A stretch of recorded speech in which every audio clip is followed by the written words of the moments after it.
Goeiedag, ek en Dr. Teens Elof kuier bietjie hierso om hierdie pragtige skilderytjie wat gedateer is 5 Julie 2019. En dan oor in hierdie laaste maand het ons 7 jaar uitgekom. Kan jy glo? 7 jaar.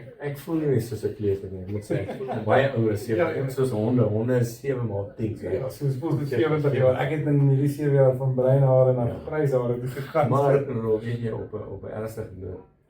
Dit was 'n droom wat net daar, ek was net ver. Ja. En hy stadig gaan realiseer. Dis nie dat alles oor is nie, daar is baie werk oor nog. Maar ons sien die pad loop so. Absoluut.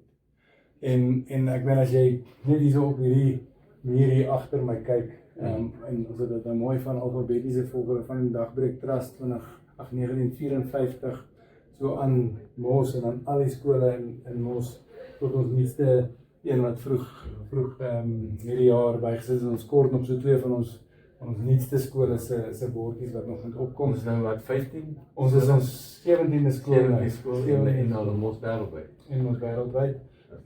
Ons is nou rapsie oor die 2600 kinders wat ons dien en ek het nou 'n gesommetjie gemaak so tussen verskaffers, personeel en leerders dien of het ons 'n invloed op omtrent 4500 gesinne.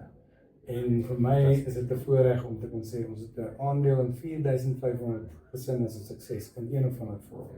En ek kan nie wag om te sien wat in die volgende 7 jaar gebeur. Jy weet Anton Rupert gesê hy wat nie aan wonderwerke glo nie, is nie 'n realist.